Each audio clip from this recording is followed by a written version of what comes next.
Hi, my name is Chris Brennan, and this is your yearly horoscope forecast for the zodiac sign of Pisces for the entire year ahead of 2022. If you're new to my channel, then my name is Chris Brennan, and I'm the host of the Astrology podcast and the author of a book on ancient astrology titled Hellenistic Astrology, The Study of Fate and Fortune. So in my approach, I synthesize a little bit of ancient and a little bit of modern astrology in order to get the best of both worlds. So each week I release new podcasts and videos on astrology on my channel. So if you'd like to get notifications when I release a new video, then please hit the subscribe button here on YouTube. And if you enjoy this video, then please consider hitting the like button to show me that you enjoyed the content and you'd like to see more of it. Okay, so my horoscopes are primarily meant to be read relative to your rising sign or your ascendant sign, which are essentially the same things. Although you can also watch them from the perspective of your sun sign, especially if you're born during the day, or your moon sign, especially if you're born at night. So the rising sign changes signs every hour or two during the course of the day, whereas the moon sign takes about 2 days to change signs, and the sun sign takes about a month to change signs. So as a result of that, the rising sign is much more personally relevant to you, and for that reason, I would really focus on that when you're looking at these horoscopes, or horoscopes in general for that matter. So if you don't know what your rising sign is, then all you need to do is find out your birth time and then go to a website where you can get your birth chart calculated, such as astro.com, and you should be able to get your ascendant or your birth rising sign calculated on those websites. So I have a video tutorial titled How to Calculate Your Ascendant and Rising Sign on my channel, which you can either search for or I'll put a link to it in the upper corner of this video right here. So let me know in the comments below what your sun, moon, and rising signs are, and which sign resonates with you more when you watch your video horoscopes like this one. Alright Pisces, let's jump into it and look at your transits for 2022. So here's a planetary movements calendar that shows where the planets will start at the beginning of the year and how far through the signs of the zodiac they'll get by the end of the year. I want to start by first talking about the Venus retrograde transit in Capricorn in your 11th house of friends and groups and alliances. So this is a transit that actually began late last year in December of 2021 when Venus stationed retrograde in Capricorn conjunct Pluto in your 11th house. But it's a transit that's going to be ongoing all the way through March, because it's not until March when Venus eventually will depart from Capricorn and leave your 11th house on March 6th. So the 11th house has to do with friends, groups, alliances, as well as hopes and wishes for the future. And Venus stationed retrograde conjunct the planet Pluto, which can be kind of an intense energy in your 11th house of friends and groups. So Venus retrograde in general can sometimes cause us to review and revise our social contracts. There can be some sort of important turning point when it comes to friendships. Maybe there's a friendship where things get a little bit rocky for a period of time and you have to work things out with a friend. In some instances, there can be old friends that come back into your life for some reason. You want to be a little bit careful with this transit because the first part of it looks a little tricky with Venus conjoining Pluto and sometimes very intense relationships with friends or relationships with friends becoming more intense. And sometimes Pluto transits have to do with dynamics of power plays and control and even sometimes manipulation. So you want to be careful about some of those themes. Overall, for some of you, especially those with night charts, though, I think it's going to be a largely positive transit where you could make a new friend, have an old friend come back into your life, or otherwise just have a good time with friends or revise some of the social contracts that you have with them in a positive way. Now, there is going to be a little bit of an intensification of this transit in late January, not just because that's when Venus stations direct on the 29th, but also Mars is going to move into the sign of Capricorn on January 24th, where it's going to join Venus, and it's also going to be activating your 11th house of friendship. So for some of you, that could be a little bit tricky, especially those of you with day charts when Mars moves into your 11th house, because Mars Sometimes it just quickens the pace of events and makes things move faster and makes you put more work into that area of life that it's transiting. So it could mean you have to help out a friend and do more work with friends, or if you're involved in community organizing efforts or social groups that you have to put more work into and find that your energy output, that things are sort of more laborious in this area than at other times in your life. On the more constructive end of the spectrum. On the more challenging end of the spectrum, sometimes, especially for those of you with day charts, there could be issues involving conflict or anxiety or stress, or even severing or separation between friends or between your social groups at this time, are pretty common Mars transits through the 11th house. So one of the things that's probably true, whether it's constructive or destructive, is that you may find yourself in a situation where you have to take decisive action when it comes to your friends at this time, and in some instances decide whether you're going to stay in certain friendships or whether certain friendships have outgrown their life cycle in your life, and you have to cut certain people out of your life if they're no longer healthy or supportive relationships for you. So that's going to last until about March 6th, where both Venus and Mars will simultaneously depart from that sign and move out of your 11th house of friendship. So the next transit I wanted to talk about, to move to a more positive one, is the Jupiter transit through Pisces, where Jupiter recently moved into your rising sign and into your first house of mind, body, self, character, and appearance. So Jupiter went into Pisces at the very end of 2021, and this is a pretty positive transit in terms of growth, expansion, and optimism when it comes to your chart in general, so that themes of growth and optimism should be much more prominent in the entire first 4 months of this year that Jupiter is going to be transiting through the sign of Pisces all the way until May 10th. And then eventually it'll actually come back a little bit at the end of the year from October 28th through December 20th, when Jupiter retrogrades back into the end of Pisces before departing permanently for the next 12 years. So this is a once in every 12-year transit of just luck, growth, expansion, and also just optimism in general. It's going to be especially more positive for those of you with day charts, but still somewhat positive and constructive even if you're born with a night chart. Themes for this, the first house has to do with the mind and the character. So sometimes it can be about growing and developing new character traits, or if you have latent qualities or talents that you've always meant to develop, this can be a great time to really draw some of those things out of yourself and to improve yourself mentally as well as physically.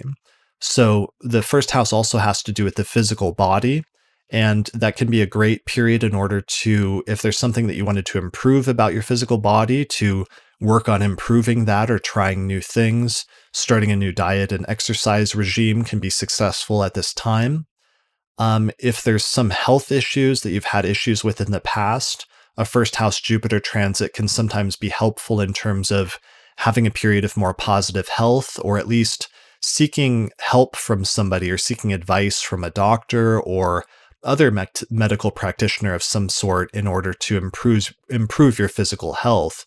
That could be more successful at this time. The only thing you want to be a little bit careful about is Jupiter is going to conjoin the planet Neptune in early April as it's moving its way through Pisces. So this is part of a longer term Neptune transit that you've been dealing with for quite a while at this point, of Neptune moving through your first house. And Neptune is the planet of illusions, idealism, but also sometimes deception can be a theme when it comes to Neptune. So Jupiter meeting up with Neptune can just give you a much more boundless sense of possibilities and of optimism. So it can be a very positive and optimistic time in your life, especially when that conjunction goes exact around April 12th. But one of the things that's going to be important is just trying to maintain some sense of reality and stay a little bit grounded during this transit, because you're going to have a tendency to perhaps be a little bit swept away by some of the positive and optimistic things that are happening, which is good. And it's okay to enjoy that stuff and sort of take advantage of it while it's happening. But I would just say, don't go too far and try to keep one foot on the ground, because you may have a tendency to get a little bit swept away by broader ideas or philosophies or even like spiritual practices and philosophies that could seem really good at first, but once you come out the other side of this transit, you may look back on it and feel like you were being a little bit more idealistic than you could have been during this time, because there's some things that look good at first, but aren't necessarily all they were cracked up to be. So this is still going to be a positive transit. I don't want to be a downer too much, but I just want to give you, urge a little bit of caution and a little bit of realism, not to get too carried away when it comes to some of the Neptune themes, especially around the middle part of April. All right, so after that, the other positive transit that we have coming up this year is that Jupiter is going to move into Aries on May 10th, which is your second house of finances, income, and possessions. So this should be a period of growth and expansion when it comes to your financial income and your ability to make money. For some people, this can be indicating a sudden financial windfall. For others, it's just hitting a stride in terms of their income and finances, or finding new avenues in order to make money, like new income streams can start at this time. So growth and expansion when it comes to money, finances, and possessions. So the time frame for this transit is it begins on May 10th and it goes through most of the second half of the year, all the way until October 28th. Then eventually it's going to come back December 20th and last all the way until May of 2023. So this is a two-part transit, and we're going to get the first half of it this year and the second half of it next year. But my primary piece of advice for this transit would just be to think about ways in which you would like to improve your financial situation in general, new projects that you'd like to initiate or that you've thought about initiating that could be good for increasing your income that you haven't started yet in the past. This could be a great time to launch some of those projects while Jupiter is transiting through your second house, just because the potential for success in financial matters is usually heightened during a transit like this. So you're more likely to achieve success than at other times in your life if you do initiate new ventures at this time. So take advantage of this once in every 12-year transit that's happening during most of 2022. All right, so moving on to the next transit, I wanted to talk about Saturn, which is moving through Aquarius. It's going through the second half of Aquarius and finishing up the second half of its transit through your 12th house. So the 12th house is kind of a tricky house. It can have to do with things like enemies and running into conflicts or having obstacles or setbacks from people that you don't get along with very well. Saturn in the 12th can sometimes have to do with dealing with long-term health issues and finding ways to get around some of the challenges that are raised by those things. It can also have to do with issues of loss or endings, so bringing things to completion and feeling sometimes a greater sense of isolation as we have Saturn going through our 12th house. And then finally, topics having to do with places of seclusion. So places of seclusion can be things like hospitals or libraries or monasteries, basically places that are a little bit outside of society where you find more of an internal sense of power as a result of being alone or being by yourself. Can sometimes be a theme when it comes to Saturn transits through the 12th house. So the good news is that for most of you, because this transit initially began back in March of 2022, and then it really got going in March of 2020, and it really got going in December of 2020, most of the themes associated with this transit have already been going on in your life for the past year or two. So this is not new information, or this shouldn't be new stuff that's coming up now, but rather it's part of some ongoing things that you've been working through over the past couple of years. So what we're talking about here in 2022 then is the continuation of some of those themes and then eventually wrapping them up and bringing them to completion before Saturn eventually departs from Aquarius and moves into Pisces in 2023 and completes that 12th house transit. So one of the things to perhaps think about, actually, let's talk about the Mars transit because that's going to make some of that more acute. So one of the things I wanted to bring up is that I mentioned how Mars is going into Aquarius on March 6th when it departs from Capricorn. So that's going to be the start of a buildup to a Mars-Saturn conjunction that's actually going to take place in the sign of Aquarius April 4th and April 5th. But it really starts as soon as Mars moves into Aquarius on March 6th, and it lasts all the way until April 14th when Mars moves into Pisces. So this is going to bring up a period in which some of those 12th house themes that I was just talking about with Saturn going through your 12th house may become more acute and may become more pressing. So especially Mars can sometimes bring up themes having to do with conflict or discord or fighting. And in the 12th house, that sometimes has to do with getting in conflicts with people that we don't get along with for different reasons in our life. So sometimes in traditional texts, this can be outright like enemies or people that undermine you for some reason. So this Mars transit could be a period in which you're feeling greater tensions in your life, where you're being pulled in two different directions as a result of having to deal with enemies or people that are trying to undermine you, and sometimes needing to stand up for yourself or do what you can in order to fight back. But as a result of that, it can feel like a period of tension where you're being pulled in different directions with feelings of like hot and cold or fast and slow, so that it can be very difficult to maintain equilibrium and moderation during this time. But that's something that you should shoot for.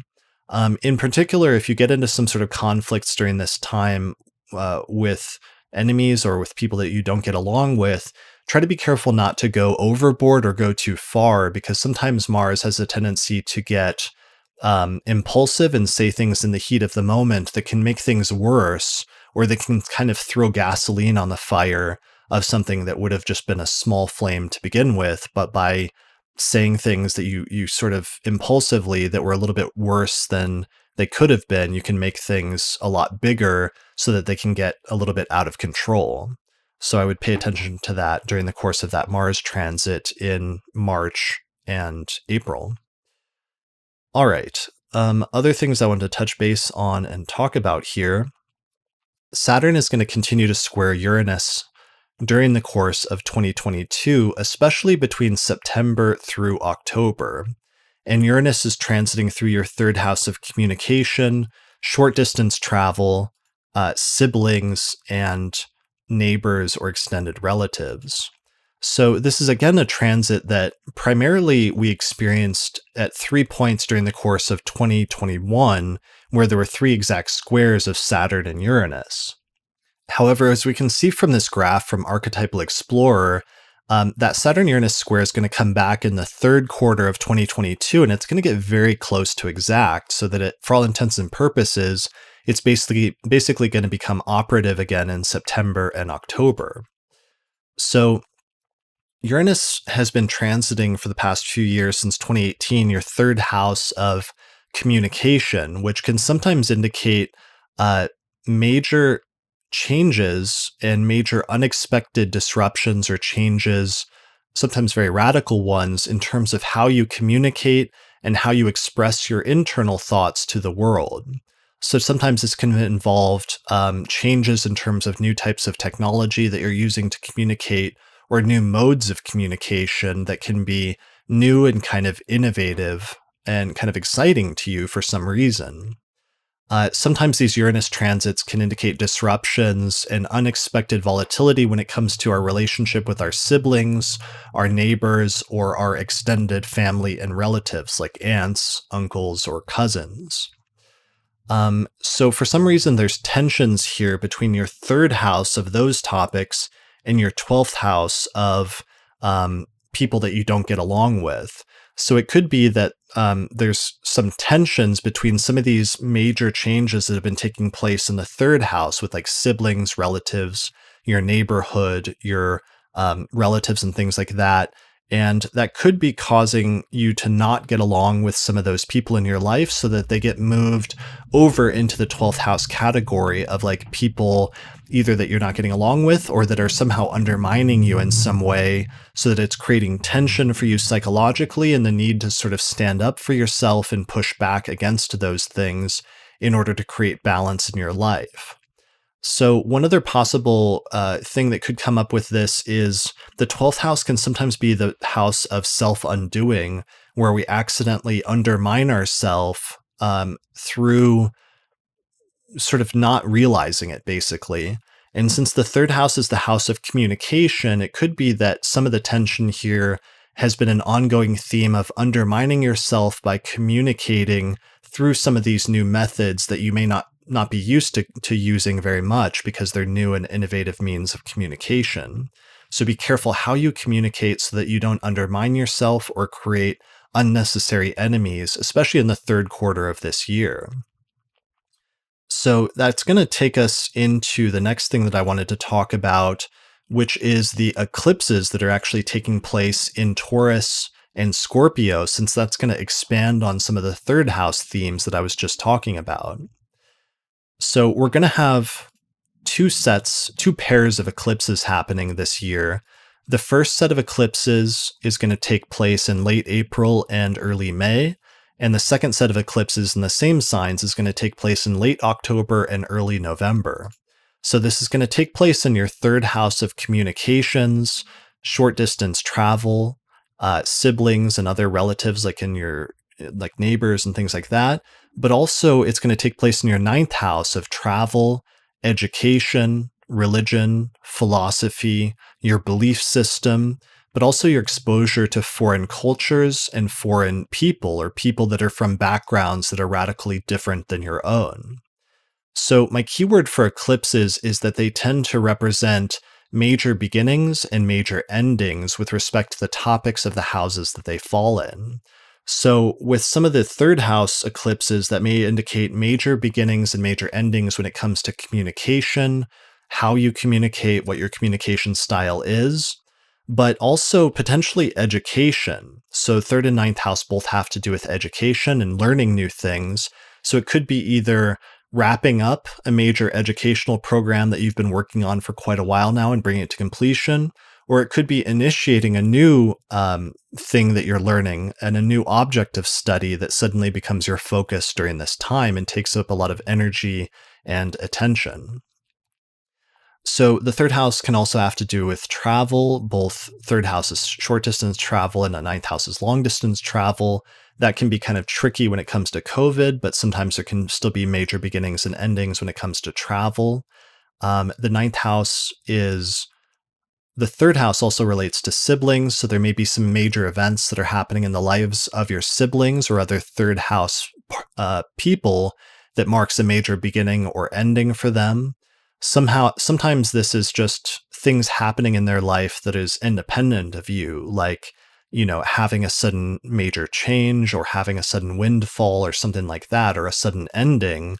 So sometimes it doesn't have to necessarily directly relate to your life, while in other instances, it can sometimes relate to your relationship with that person entering a new phase and either having some sort of major beginning or some sort of major ending. So all of that looks good, but it does seem like it will amp up some of the Uranus sudden rebelliousness or major radical changes and sort of revolutions in the third house sector of your life, because some of those eclipses will be closely conjunct Uranus during the course of this year. So that's definitely something to pay attention to. All right, so that's eclipses. There's just one other transit I meant to mention during the course of this forecast, which is the Mars retrograde in Gemini in your fourth house of your home, family, and living situation and private life, which is going to take up and be active at different points during the second half of 2022. So Mars is going to ingress into your fourth house of home and family and living situation in August, on August 20th, and that will be the beginning of this transit where some of the themes will start to build up at that point. But then they'll eventually reach a sort of crescendo, or there will be an important turning point around October 30th, when Mars slows down and stations retrograde in your fourth house.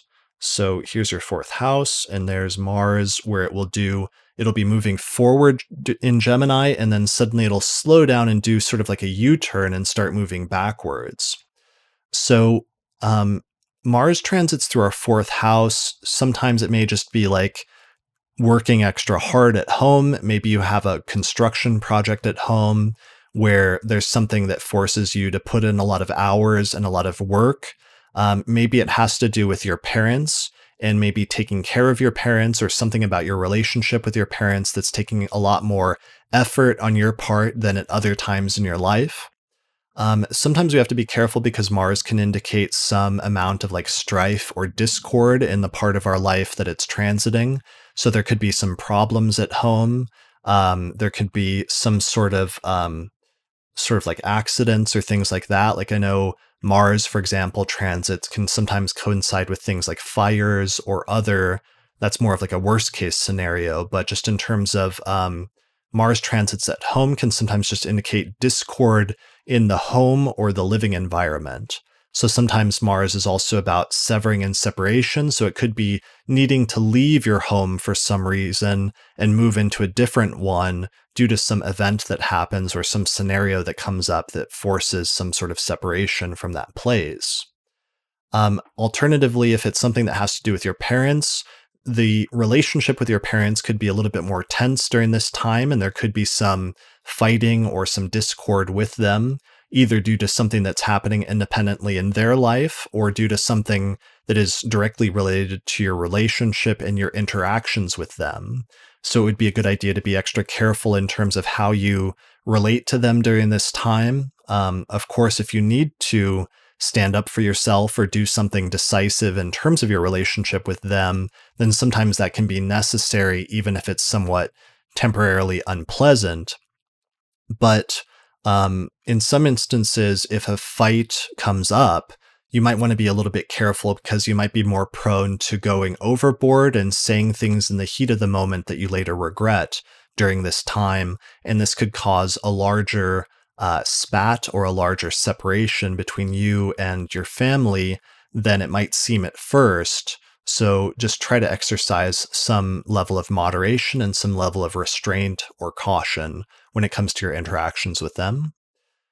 So the first half of that transit's going to happen in 2022 and the second half of 2022, but that transit's actually going to continue on into early 2023 and doesn't wrap up until the first few months of 2023. So it's going to be part of an ongoing story that's not going to be resolved fully until early next year. So as a result of that, I think I'll save the rest of that delineation for next time. All right, so I think that was it. I think that was all the stuff that I meant to mention and all the graphs that I wanted to show for the purpose of this forecast. So thanks a lot for watching. Good luck in 2022, and I'll see you again next year in 2023. All right, that's it for this horoscope forecast for 2022. So as always, this was just a general forecast that focuses on some of the broad outlines of the year ahead. So if you'd like a more detailed analysis of some of the general transits this year, then be sure to check out our year ahead forecast for 2022 that we released in December. Additionally, for a more detailed analysis of your chart, you might want to get a consultation with an astrologer because they can look at it in much more detail than I can go into here in just a general horoscope. Alternatively, or better yet, you could also learn how to read your birth chart and transits on your own, which would allow you to pinpoint some of the dates involved with much more precision and exactness. So if you'd like to learn more about my approach to astrology, then you can get a copy of my book titled Hellenistic Astrology, The Study of Fate and Fortune. And in this book, I reconstructed the original system of Western astrology and recovered some techniques that we had lost many centuries ago. So with this book, I sort of teach you how to read a birth chart and how to use different timing techniques in order to determine when different things will happen during the course of your life, or in some instances during the course of a single year, as I've attempted to do in this horoscope forecast. So the book is available on Amazon as well as in other fine bookstores everywhere. I also teach an online course on ancient astrology, which has over 100 hours of video lectures It shows hundreds of different example charts in order to show you how the different techniques work in practice. And it really gets into details that I couldn't go into as much in my book, even though the book is very big. In the course, I actually get into a lot more example charts, which really gives you better hands-on experience of how to use astrology to read birth charts in practice. So you can find out more information about that at courses.theastrologyschool.com. And finally, I also recently released my 2022 electional astrology report, where I went through the year and I picked out some of the most auspicious or lucky dates with one lucky date or electional chart for each of the next 12 months. So these are useful for starting different types of ventures and undertakings using the principles of electional astrology. The report is also available at courses.theastrologyschool.com. All right, so that's it. So thanks for watching. Good luck in 2022, and may the stars be ever in your favor. Special thanks to all the patrons that supported the production of this episode of the podcast through our page on patreon.com. In particular, thanks to the patrons on our producers tier, including Thomas Miller, Catherine Conroy, Christy Moe, Ariana Amour, Mandy Ray, Angelique Nambo, Sumo Kopic, Issa Sabah, Jake Otero, Morgan McKinsey, and Kristen Otero. If you like the work that I'm doing here on the podcast and you would like to find a way to support it, then please consider becoming a patron through my page on patreon.com. And in exchange, you'll get access to bonus content such as early access to new episodes, the ability to attend the live recording of the month ahead forecast each month, access to a private monthly auspicious elections report that we put out each month, access to exclusive episodes that are only available for patrons, or you can also get your name listed in the credits at the end of each episode. For more information, go to patreon.com/astrologypodcast. The main software we use here on the podcast to look at astrological charts is called SolarFire for Windows, which is available at alabe.com, and you can use the promo code AP15 to get a 15% discount. For Mac users, we use a similar set of software by the same programming team called AstroGold for Mac OS, which is available from astrogold.io, and you can use the promo code AstroPodcast15 to get a 15% discount on that as well. Also, special thanks to our sponsors, including the Mountain Astrologer magazine, which is available at mountainastrologer.com, the Honeycomb Collective Personal Astrological Almanacs, available at honeycomb.co, and the AstroGold Astrology app, which is available for both iPhone and Android at astrogold.io. There are also two major astrology conferences happening this year.